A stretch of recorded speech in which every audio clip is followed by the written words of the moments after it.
जी अस्सलाम वालेकुम। आप देख रहे हैं हमारा यूट्यूब चैनल और मैं हूं असद। अमेरिका के नौ मुंतखब सदर डोनाल्ड ट्रंप जो कि दूसरी मरतबा सदारत के ओहदे के लिए नामजद हो चुके हैं और जिनको अवाम की सपोर्ट से, अवाम के वोट से कामयाबी हासिल हुई और उन्होंने अपनी कबीना के लिए जिन अरकान को नामजद किया उस हवाले से बहुत से तनाज़ात पैदा हुए और उन्होंने अपनी कबीना में अपने एक अदारे में एलन मस्क को सरबराह के तौर पर नामजद भी किया। तो आज की वीडियो में उस पर बात करेंगे कि एलन मस्क को किस ओहदे पर नामजद किया गया, वो हुकूमत से क्या तनख्वाह लेंगे और उनके क्या फ़राइज़ होंगे। तो वीडियो की तफसीलात में बढ़ने से पहले अगर आप हमारे चैनल पर नए हैं तो उसको सब्सक्राइब कर लें ताकि आप तक चैनल की वीडियोस का नोटिफिकेशन आता रहे। एलन मस्क जो कि दुनिया के एक अमीर तरीन शख्स हैं, टेस्ला, स्पेस एक्स जैसी बड़ी बड़ी कंपनी के मालिक हैं और अगर हम इनकी नेटवर्थ के हवाले से बात करें तो इनकी नेटवर्थ बिलियन में नहीं बल्कि ट्रिलियंस में गिनी जाती है। और इस हवाले से अगर हम एलन मस्क की खिदमात पर बात करें जो उन्होंने डोनाल्ड ट्रंप के हवाले से की, तो जब डोनाल्ड ट्रंप अपनी इंतखाबी मुहिम के लिए रैलीज निकाल रहे थे और जो भी उन्होंने अपनी इंतखाबी मुहिम की तो एलन मस्क ने उनका भरपूर साथ दिया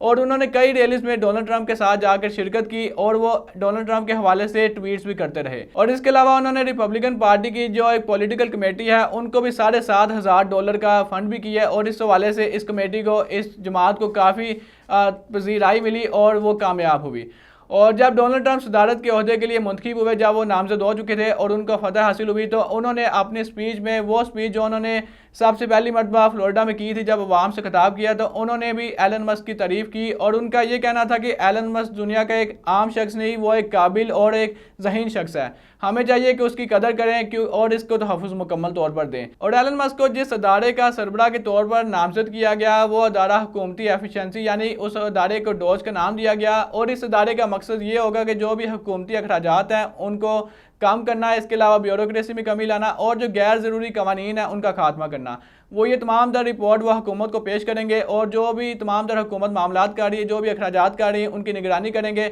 और इसको बेहतर बनाने की कोशिश करेंगे। इससे जो अमेरिका की इकॉनमी है उसमें भी बेहतरी आएगी और अमेरिका पहले से मज़ीद स्टेबल हो सकता है। और डोनाल्ड ट्रंप ने अपनी कबीना के लिए जिन अरकान को नामजद किया उस हवाले से अमरीकी मीडिया में काफ़ी हलचल सी मची हुई है क्योंकि ये कहा जा रहा है कि जिन लोगों को इस कबीना के लिए नामजद किया गया है वो इस काबिल ही नहीं। और उन्होंने अपनी जो कबीना के लिए जिन अरकान को नामजद किया, जिन जिनको जो वजारतें दी गई, उस हवाले से बहुत से तनाज़ात पैदा हुए और लोगों में भी इस हवाले से परेशानी पैदा हुई क्योंकि उन्होंने जो पीट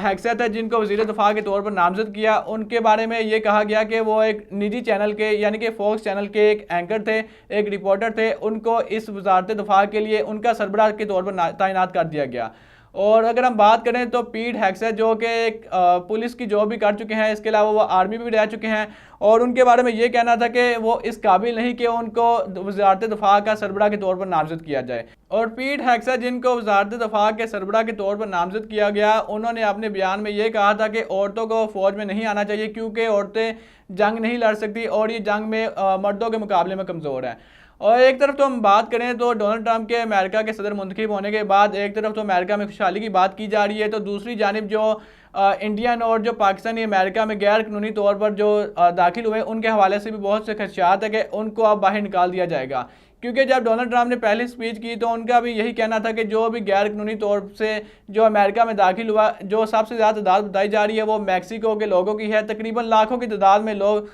गैर कानूनी तौर पर अमेरिका में रह रहे हैं, ना तो उनके पास कोई दस्तावेज़ात है और ना ही हुकूमत के पास कोई रिकॉर्ड है।